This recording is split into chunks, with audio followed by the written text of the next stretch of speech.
नमस्कार मित्रांनो, ठिपक्यांची रांगोळी या मालिकेच्या आजच्या एपिसोडमध्ये निनाद नेत्राचा लॅपटॉप रागानेच खाली फेकतो आणि ओरडतच म्हणतो की मी सांगतोय ना ते ऐकायचं, नाहीतर तुझं हे थोबाड ना रंगवून ठेवील. आणि नेत्राला खेचतच सोफ्यावर बसवतो. नेत्राचा हात जोरानेच पिरगळत असतो. नेत्रा मात्र रडतच बोलत असते की काय करताय निनाद, दुखतंय खूप. तेव्हा निनाद म्हणतो, अगं तुला ज्या भाषेत कळतं ना त्याच भाषेत सांगतोय मी तरी काय करू ग, नाईलाज आहे माझा. ठीक आहे, तुला डेटवर यायचं नाहीये ना, मग आपण या घरातच टाइमपास करू. असं बोलतच तो समोरचा टेबल आता जवळ ओढतो. तिथेच फळांची टोकरी आणि त्यात एक चाकू ठेवलेला असतो. निनाद नेत्राचा हात टेबलवर ठेवतो आणि तिला बोटं सरळ करायला सांगत असतो. नेत्रा मात्र पूर्णपणे घाबरलेली असते आणि खूप रडत असते. हे सगळं पाहून अप्पू तर मोठ्या धक्क्यातच जाते. ती म्हणते की काय करू, आज जाऊन नेत्राताईला सोडवू का? पण जर का मी आत गेले आणि याचा नेम चुकला तर खरंच नेत्राताईचं बोट कापेल, असं मनाशी विचार करत खूप घाबरत असते. इकडे निनाद मात्र ओरडूनच नेत्राला म्हणत असतो, अगं बोटात अंतर ठेव आणि घाबरू नकोस, तू तर ब्रेव आहेस ना. आणि असं बोलत तो खुश होत आता नेत्राच्या बोटांमधनं तो चाकू फिरवत असतो. नेत्रा मात्र खाली मान घालून खूपच रडत असते. त्यानंतर निनाद खुश होत म्हणतो, अगं नशिबानेच वाचवलंय तुला, परंतु तुला माझ्यापासून कोण वाचवेल? असं बोलत तो नेत्राला घाबरवतो आणि त्यानंतर सांगतो की इथेच बसून राहायचं, आलोच मी. निनाद आता वर निघून जातो. तेव्हा अप्पू पटकन आत येते आणि नेत्राताई असा आवाज देते.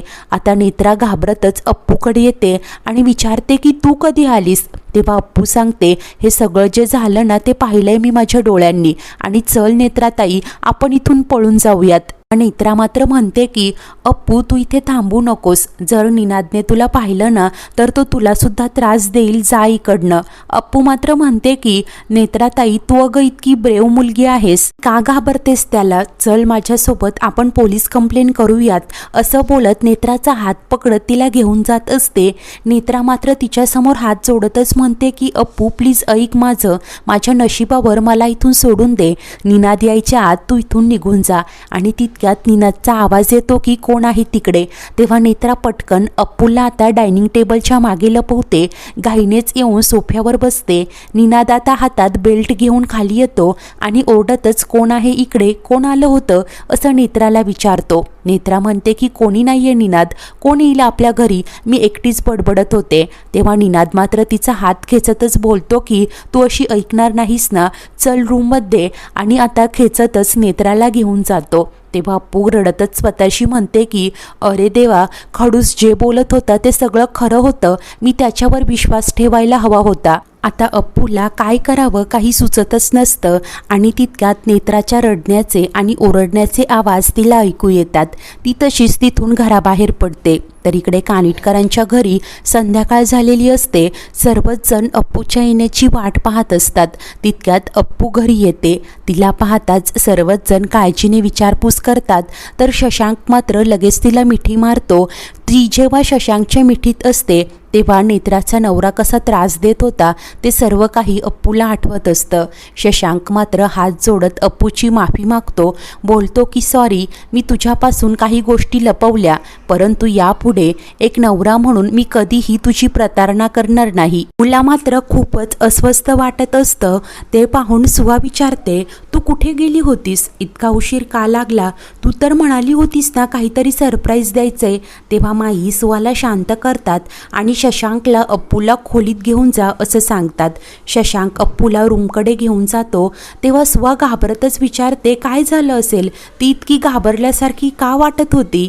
तेव्हा माई म्हणतात, अगं थोडा वेळ जाऊ देत, ती सांगेन स्वतःहून सगळं आपल्याला. तर इकडे रूममध्ये आल्यावर शशांक काळजीनेच तिला खाली बसवतो, पाणी देतो आणि पुन्हा पुन्हा काय झालंय, नक्की काय घडलंय असं विचारू लागतो. अप्पू आता रडतच शशांकची माफी मागते. म्हणते की खडूस सॉरी, मी तुझ्यावर अविश्वास दाखवायला नको होता. ते ऐकून शशांक म्हणतो, एवढंच ना, मी किती घाबरलो होतो माहिती आहे का? तुझा माझ्यावर विश्वास आहे ना, मग जाऊ देत, बाकीच्या गोष्टी सोडून दे. तेव्हा अप्पू घाबरतच म्हणते, नाही, सोडून देण्यासारखं नाहीये खडूस, आपल्याला नेत्राताईची मदत करावीच लागेल. तेव्हा शशांक धक्क्यानेच तू काय त्या नेत्राच्या घरी गेली होतीस का असं विचारतो. अप्पू सांगते, अरे खरं तर मी तिकडे तिला जाब विचारायला गेले होते, परंतु मी तिथे जे काही पाहिलंय ना त्यानंतर मी अजूनही शॉकमध्ये आहे रे. तेव्हा शशांक विचारतो, तू नक्की काय पाहिलंस तिकडे? त्यावर अप्पू आता नेत्राबद्दल घडलेला सर्व काही प्रकार, तिच्या नवऱ्याची वागणूक सर्व काही शशांकला सांगते आणि रडतच म्हणते की तो खरंच खूप हॉरिबल माणूस आहे रे, नेत्राताईला खूप त्रास देतोय तो. तेव्हा शशांक म्हणतो, अगं पण तू तिकडे गेलीसच का? तेव्हा अप्पू बोलते, ठीक आहे ना, मी तिकडे गेले नसते तर नेत्राताईबद्दल आपल्याला काही कळलंच नसतं. ती खरंच खूप त्रासात आहे रे, ती स्वतःसुद्धा आपल्याला काही सांगणार नाही. माझंच चुकलं, मी जर का तेव्हाच तुझ्यावर विश्वास ठेवला असता ना तर आपल्याला त्याच वेळी नेत्राताईची मदत करता आली असती. एक तर माझ्यामुळे तुम्हा सगळ्यांना जो त्रास झाला तो वेगळाच. तेव्हा शशांक म्हणतो, ते जाऊ दे, तू तर ठीक आहेस ना? अप्पू म्हणते, जोपर्यंत नेत्राताई सेफ होत नाही ना तोपर्यंत मी अजिबात ठीक होणार नाही खडूस. आपण आत्तीला हे सगळं सांगायचं का? तेव्हा शशांक म्हणतो, नाही, तू आत्ता त्यांना फोनवरनं काहीही सांगू नकोस. अप्पू म्हणते की ठीक आहे, परंतु आपण नेत्राताईची मदत तर करायला हवी ना. अरे मी जे काही पाहिलंय ना त्यानंतर असं वाटतंय की तो मारून टाकेल तिला, ती खूप घाबरते रे त्याला. तेव्हा शशांक म्हणतो, मला कळत नाहीये ती इतकं का घाबरते? सरळ डिवोर्स देऊन मोकळं व्हायचं ना, नाहीतर पोलिसांची मदत घ्यायची.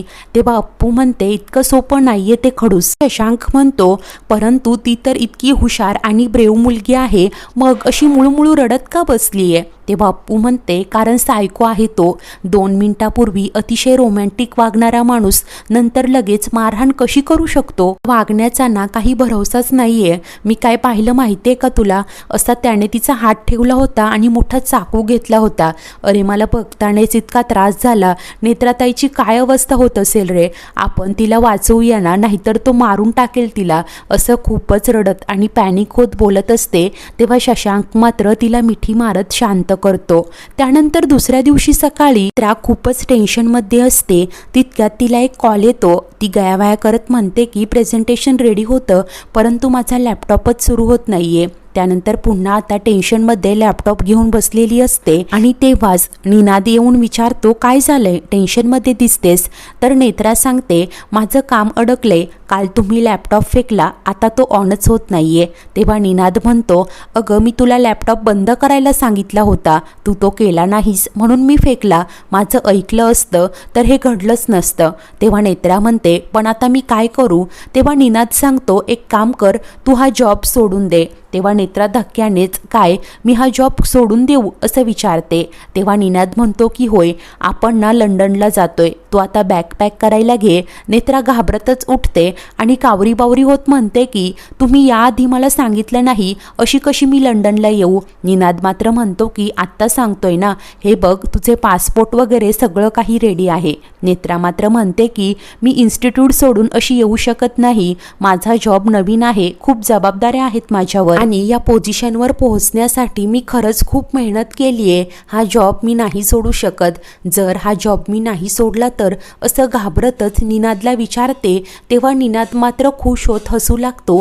नेत्राचा हात हातात घेत म्हणतो की काहीच प्रॉब्लेम नाहीये, मी एकटाच जातो लंडनला, परंतु जाण्याआधी ना तुझे अंत्यसंस्कार करूनच जाईल.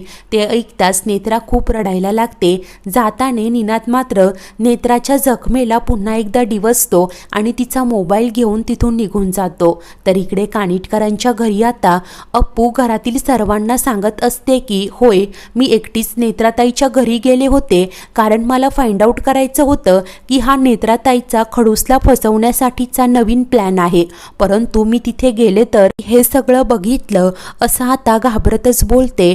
तर सुआ मात्र म्हणते की मी म्हणाले होते ना, मी सुद्धा सोबत येते, तू एकटीने का गेलीस? तेव्हा अप्पू सांगते, सुआई, जर तू सोबत असतीस ना तर सरळ जाऊन त्या नेत्राताईच्या नवऱ्याला सुनावलं असतं. अगं त्याच्या हातात तो सुरा होता, त्याने उगारला असता म्हणजे. तेव्हा प्राची म्हणते, आणि तोच सुरा जर त्याने तुझ्या अंगावर उगारला असता म्हणजे काय?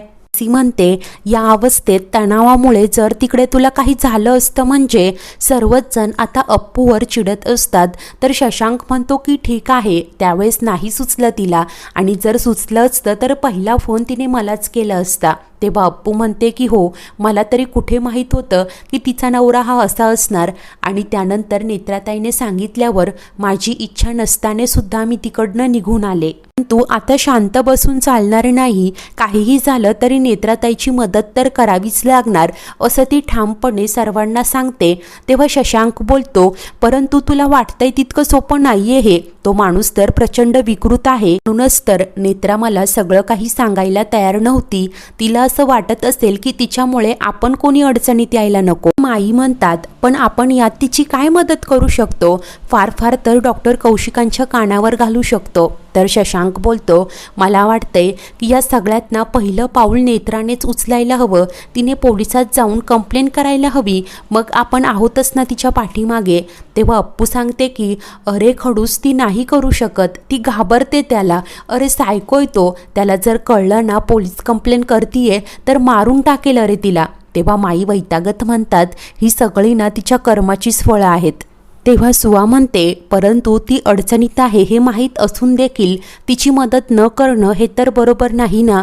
त्यावर पन्ना म्हणते, परंतु जर का तीच तयार नसेल तर आपण तरी तिची मदत कशी करणार ना. तेव्हा अप्पू सर्वांना सांगते, माझ्याकडे एक प्लॅन आहे आणि तिचा प्लॅन ती आता सर्वांना समजावून सांगत असते. तर पुढील भागात शशांक म्हणतो, तिथे जाण्यात किती मोठी रिस्क आहे तुला माहिती आहे ना. सुवा बोलते, तिकडे जाऊन जरा जरी काही वर खाली झालं तर सगळेच गोत्यात येतील. परंतु अप्पू तिच्या प्लॅनवर ठाम असते. त्यानंतर अप्पूच्या प्लॅनप्रमाणे अमेय आणि मानसी भाजीवाल्याचं रूप घेऊन प्राची फुलवाली बनून तर शशांक देखील रूप बदलून नेत्राच्या घरात आलेले असतात.